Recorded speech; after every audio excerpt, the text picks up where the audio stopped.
Okay, welcome back class 9 student अब तक जिनके भी कॉन्सेप्ट्स क्लियर नहीं है प्लीज़ क्लियर कर लीजिए, वरना आगे के जो चैप्टर वो आपको बिल्कुल भी समझ में नहीं आएगा और आप इस चैप्टर से बोर हो जाएगा। और ये चैप्टर आपका थ्रू आउट क्लास 12 तक इम्पोर्टेंट है स्टूडेंट्स।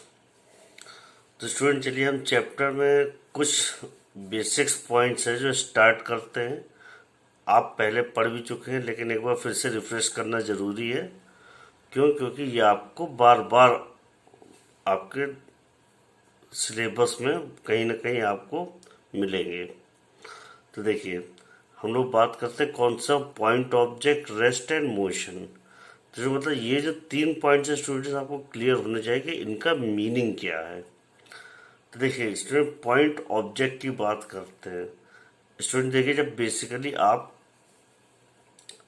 जब मोशन स्टडी करते हैं तो आप देखते हैं कार मूव हो रही होती है, बस मूव हो रही होती है, ट्रेन मूव हो रही होती है। तो आप देखते हैं कार, बस, ट्रेन का कोई ना कोई लेंथ होती है, लेकिन आप ट्रेन, कार या बस की लेंथ को इग्नोर कर देते हैं और आप उसको उसकी लेंथ लगभग 0 मान लेते हैं। तो ऐसा हम कब कर सकते हैं? आप अभी तो बाय डिफॉल्ट कर लेते हैं, लेकिन ऐसा कब कर सकते हैं इसके रिगार्डिंग एक कंडीशन है, वो आपको स्टूडेंट पता होनी चाहिए, क्योंकि वो 1 और 2 मार्क्स से पूछी जा सकती है क्लास 9th में। और जब आप 11th में आएंगे तो वहाँ पे ये मैटर करता है कि आप पॉइंट ऑब्जेक्ट कंसिडर कब करेंगे। तो देखिए स्टूडेंट, पॉइंट ऑब्जेक्ट का मतलब क्या होता है स्टूडेंट्स? कोई भी एक्सटेंडेड ऑब्जेक्ट जिसका साइज होता है, meaning can be treated as a point object when the distance traveled by the object is much greater than its own size। तो स्टूडेंट यहाँ पे कहने का मतलब ये है, कोई भी एक ऐसा ऑब्जेक्ट जिसका खुद का कोई साइज होगा उसको हम पॉइंट ऑब्जेक्ट ट्रीट कर सकते हैं। मतलब उसका उस ऑब्जेक्ट को पॉइंट की तरीके मान सकते हैं जब उसके द्वारा ट्रेवल किया गया डिस्टेंस उस ऑब्जेक्ट से साइज से मच ग्रेटर देन होगा।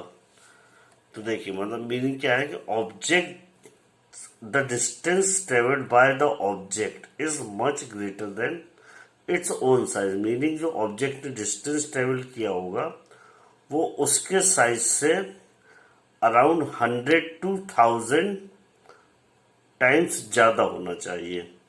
अब देखिए, a point object is one which has no linear dimension but possesses मास।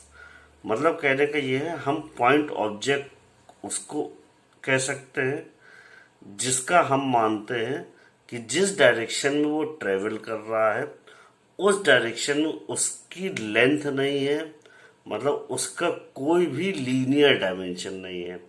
जिस डायरेक्शन में ट्रेवल कर, लीनियर डायमेंशन मीनिंग उसका कोई लेंथ नहीं है बट पोजेसेस मास। देखिए स्टूडेंट, यहाँ पे कहने का मीनिंग ये है, पॉइंट ऑब्जेक्ट्स वो होता है जिसका कोई डायमेंशन नहीं होता, या आप कह सकते हैं नो लीनियर डायमेंशन, तो उसकी लेंथ नहीं होती है बट उसका मास होता है। मीनिंग कहने मतलब अगर आप कार को कंसिडर करते हैं, कार अगर आपकी अराउंड, जैसे आपकी कार है 2 मीटर की और वो डिस्टेंस ट्रेवल करती है 200 या 2000, तो आप क्या कर सकते हैं, कार की लेंथ को इग्नोर कर सकते हैं, उसको पॉइंट मान सकते हैं, लेकिन कार का हम मास 0 नहीं मान सकते हैं। सिर्फ हम पॉइंट ऑब्जेक्ट की लेंथ को 0 मानते हैं। अब सुन देखिए, इसके कुछ एग्जाम्पल हैं। देखिए, the study of motion of a train travelling from Kota to New Delhi. मतलब जो मोशन ऑफ अ ट्रेन है उसमें अगर आप स्टडी कर रहे हैं ट्रेन के मोशन को, जो कि कोटा टू न्यू दिल्ली ट्रेवल कर रही है, तो उसका जो डायमेंशन है आप 0 मानेंगे या पॉइंट मानेंगे। क्यों? क्योंकि ट्रेन जो ट्रेवल कर रही है Kota to New Delhi around 500 metre 500 kilometre के अराउंड होता है और ट्रेन का साइज अगर 500 मीटर भी है तो डिस्टेंस ट्रेवल्ड बाय ट्रेन आपका मोर देन 100 टाइम्स ज़्यादा है। तो आप इसको पॉइंट ऑब्जेक्ट मान सकते हैं। एक एग्जाम्पल ये भी है कि जो अर्थ है आपका वो सन के अराउंड रिवॉल्व करता है और अर्थ का साइज भले ही बहुत ज़्यादा होता है, लेकिन सन के अराउंड जब वो रिवॉल्व करता है तो वो जो डिस्टेंस ट्रेवल करता है वो आपका मोर देन 100 टाइम्स या मोर देन 1000 टाइम्स होता है। तो आप कह सकते हैं अर्थ ने जो डिस्टेंस ट्रेवल किया है वो उसके खुद के साइज से बहुत ज़्यादा होता है। तो इसीलिए यहाँ पे हमारी कंडीशन सेटिस्फाई होती है कि ऑब्जेक्ट को हम तब पॉइंट ऑब्जेक्ट ट्रीट कर सकते हैं जब distance travelled by the object is much greater than its own size. तो स्टूडेंट देखिए, अब आगे बढ़ने से पहले एक बार रेस्ट आपको फिर से क्लियर कर देते हैं। स्टूडेंट देखिए, कोई भी ऑब्जेक्ट हम रेस्ट पे कब मानते हैं? जब उसकी पोजीशन टाइम के साथ साथ किसी रेफरेंस पॉइंट के रिस्पेक्ट में या ऑब्जर्वर के रिस्पेक्ट में चेंज नहीं होती है। या आप कह सकते हैं कि जैसे जो पर्सन ऑब्जर्व कर रहा है किसी कार या बस को, अगर वो बस और ऑब्जर्वर के बीच का डिस्टेंस इंक्रीज हो रहा है या कोई रेफरेंस पॉइंट आप मान लें जैसे ट्री, अगर उससे बस का डिस्टेंस इंक्रीज हो रहा है तो इसका मतलब बस मूव कर रही है। और अगर डिस्टेंस चेंज नहीं हो रहा है विद टाइम तो बस क्या होगी? रेस्ट पे होगी। अब देखिए, मोशन में इसका जस्ट अपोजिट हो जाता है। A body is said to be in motion when its position changes with respect to time and with respect to the observer. Meaning क्या है स्टूडेंट? देखिए, मोशन का बॉडी मोशन में कब कहलाती है? जब उसकी पोजीशन चेंज हो रही होती है विद टाइम, मतलब टाइम के साथ साथ पोजीशन चेंज हो रही होती है विद रिस्पेक्ट टू ऑब्जर्वर और रेफरेंस पॉइंट और ओरिजिन। मतलब कि अगर आप देखिए बात करें, अगर आप बस की बात करें, आपको इससे पहले एग्जाम्पल बताया था कि एक पर्सन है, अगर वो ट्री को रेफरेंस पॉइंट मानते हैं और बस अगर टाइम के साथ साथ उससे दूर नहीं जा रही है तो इसका मतलब बस रेस्ट पे है।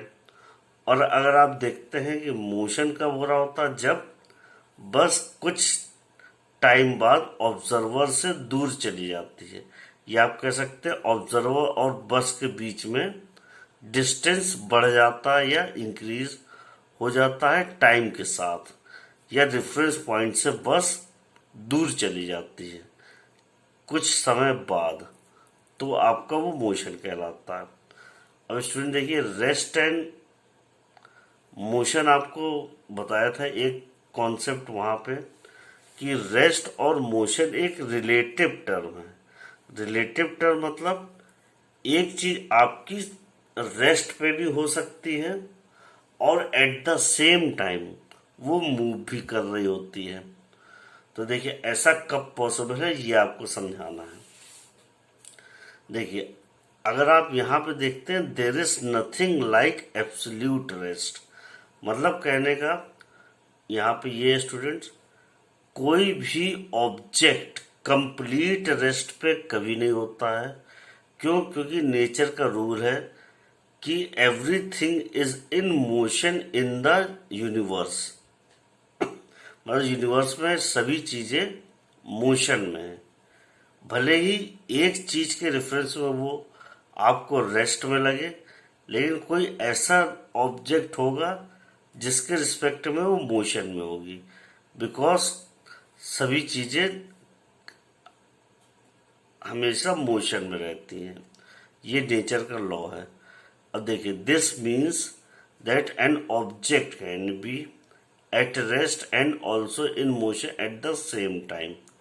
मीन देखिए, all objects which are stationary on earth example मतलब कहने का, देखिए अगर आपके ट्री बिल्डिंग्स जो अर्थ पे हैं वो एक दूसरे के रिस्पेक्ट में तो स्टेशनरी है, क्यों? क्योंकि उनके बीच का डिस्टेंस चेंज नहीं हो रहा है।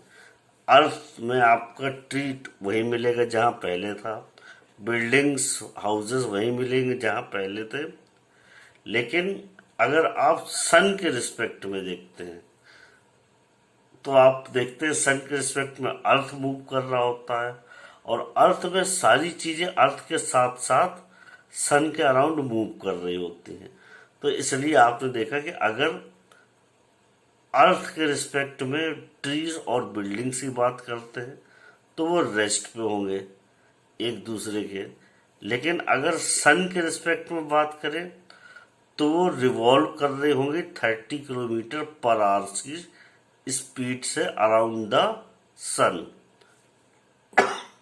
तो देखिए, तो आपने अब देखा यहाँ, in order to study motion therefore we have to choose a fixed position और point with respect to which motion has to be studied.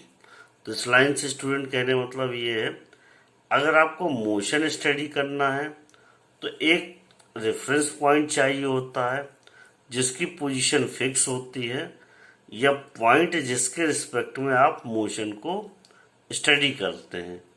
तो देखिए, such a point of fix position is called reference point. अब देखिए, और the origin की बात क्यों करते हैं? क्यों? क्योंकि जब फिजिक्स में हम मैथमेटिक्स इन्वॉल्व करते हैं तो हम बार बार रेफरेंस पॉइंट का डायग्राम तो नहीं बना सकते हैं। तो इसलिए हम अपने मोशन में कोऑर्डिनेट सिस्टम का यूज़ करते हैं, और कोऑर्डिनेट सिस्टम का जब यूज़ करते हैं तो हम लोग रेफरेंस पॉइंट या स्टेशनरी पॉइंट की पोजीशन आप ओरिजिन पे मानते हैं, या आप कह सकते हैं कि हम जब मैथमेटिकली मोशन को स्टडी कर रहे होते हैं तो हम चेंज इन पोजीशन नोट करते हैं with respect to reference point, और हम नंबर लाइन में ओरिजिन को रेफरेंस पॉइंट मानते हैं। तो इसीलिए किसी भी ऑब्जेक्ट का जो मोशन है वो हम mathematically with respect to origin या रेफरेंस पॉइंट मेजर करते हैं। तो इसलिए हम अपने टेक्स्ट बुक में नंबर लाइन या कोऑर्डिनेट सिस्टम का यूज करते हैं जिसमें हम रेफरेंस पॉइंट को ओरिजिन मानते हैं। तो यहाँ इसलिए ओरिजिन बोला गया है। तो अब देखिए, in order to describe the motion of the objects we keep in mind three things. Meaning कि जब भी आप मोशन को स्टडी करते हैं आपके माइंड में ये थ्री थिंग्स हमेशा आनी चाहिए, जैसे कि distance of the body from the reference point, मतलब कि बॉडी ने रेफरेंस पॉइंट से कितना डिस्टेंस ट्रेवल किया है या मूव किया है। This reference point is called origin of the motion of the body. मतलब कि यहाँ पे स्टूडेंट्स कहने का मीनिंग इस फर्स्ट पॉइंट से कि आपको रेफरेंस पॉइंट की रिक्वायरमेंट होती है नंबर 1 पॉइंट, जिसके रिस्पेक्ट में आप distance of the body measure करते हैं। मतलब distance of the body from the reference point, this reference point is called the origin of the motion. Meaning कि आपको मोशन को स्टडी करने के लिए एक रेफरेंस पॉइंट चाहिए जिसके रिस्पेक्ट में आप distance of the body measure करेंगे, और उस रेफरेंस पॉइंट को हम लोग ओरिजिन मानते हैं अपने। क्यों? क्योंकि हम लोग मैथमेटिकली ट्रीट कर रहे हैं। अब देखिए, यहाँ पे एक चीज ध्यान रखना होता है, मोशन ऑफ द बॉडी जब स्टडी करते हैं तो आपको डायरेक्शन भी याद रखना होता है कि हम लोग नंबर लाइन में राइटवर्ड जा रहे हैं या लेफ्टवर्ड जा रहे हैं। और डायरेक्शन ऑफ मोशन स्टूडेंट, अगर आप माइनस यूज करते हैं तो मतलब आप लेफ्टवर्ड मूव कर रहे हैं ओरिजिन के, और अगर प्लस पॉजिटिव साइड लिखते हैं तो आप मतलब राइटवर्ड मूव कर रहे हैं। तो आप देखते हैं आपको डायरेक्शन भी ध्यान रखना होता है। उसके बाद एक इम्पॉर्टेंट थिंग और है, देखिए स्टूडेंट, आपको टाइम का भी ख्याल रखना होता है। क्यों? क्योंकि अगर आप मोशन को बहुत क्लियरली स्टडी करना चाहते हैं तो आपको टाइम का भी जो ख्याल रखना होता है। रीज़न ये है कि इससे आपको पता चलता है टाइम ऑफ द मोशन ही देख के आपको क्लियर होता है कि कोई ऑब्जेक्ट ज़्यादा तेज मूव कर रहा है या कौन सा ऑब्जेक्ट बहुत धीमे मूव कर रहा है।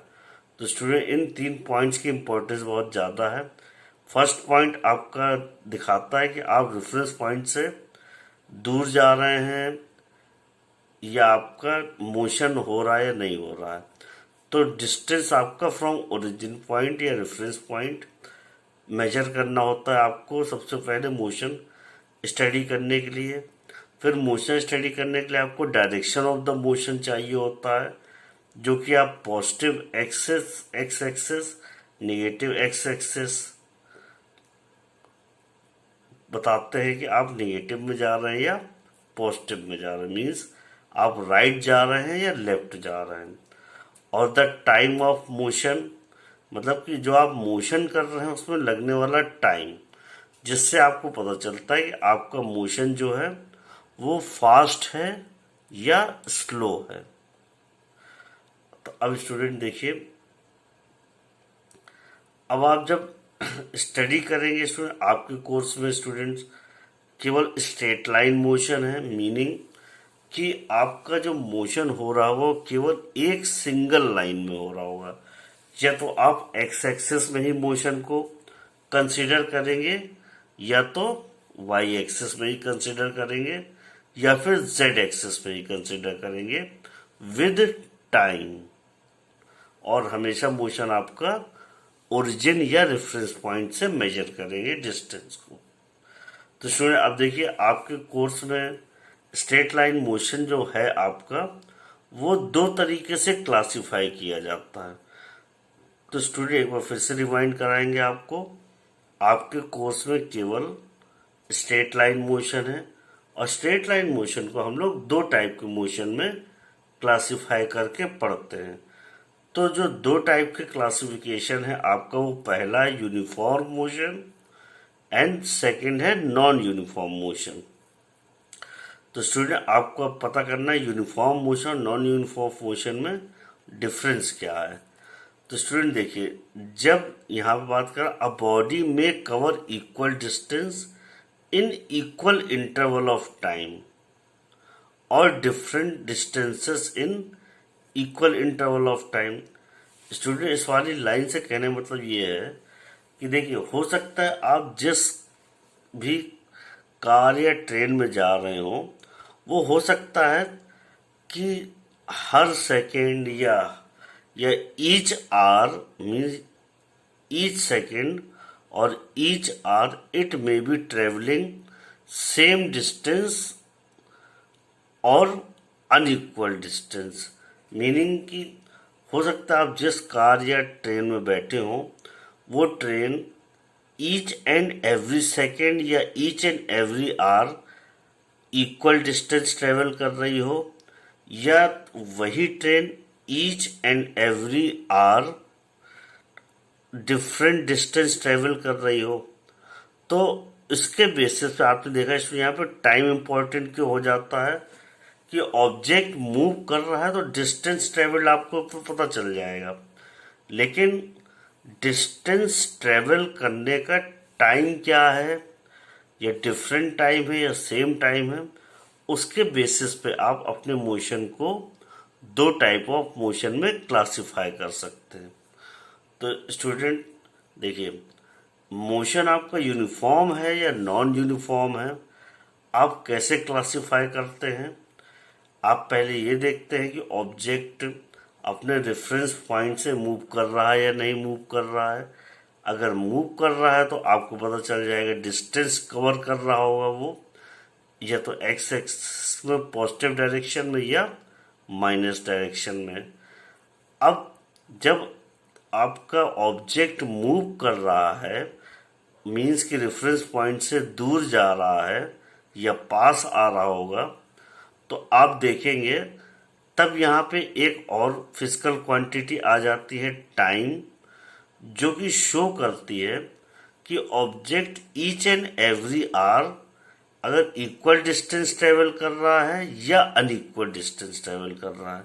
तो आपने देखा स्टूडेंट्स, आपका जो ऑब्जेक्ट है हो सकता है डिस्टेंस तो ट्रेवल कर रहा है, लेकिन आप जब टाइम देखेंगे तो हो सकता है कि आपकी कार या ट्रेन जिसमें आप बैठे हैं वो इक्वल डिस्टेंस ट्रेवल कर रहा होगा इन equal interval of time, means every hour it will be travelling equal distance. और सेकंड कंडीशन स्टूडेंट्स क्या हो सकती है, different distance in equal interval of time.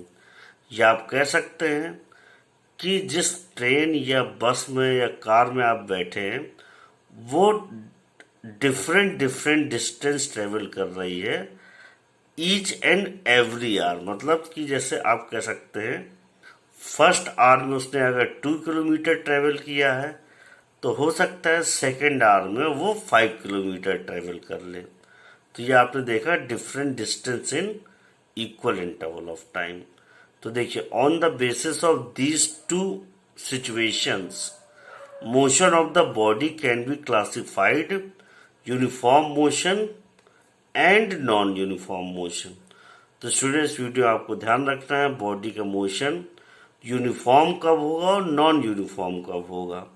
Uniform कब होगा, जब equal distance in equal interval of time, मतलब every hour equal distance. और नॉन यूनिफॉर्म मोशन कब होगा, जब different distance every hour, every equal hour या एवरी आवर डिफरेंट डिस्टेंस, तो नॉन यूनिफॉर्म। यूनिफॉर्म कब होगा, जब equal distance in equal interval of time. और नॉन यूनिफॉर्म कब होगा, जब different distance in equal interval of time.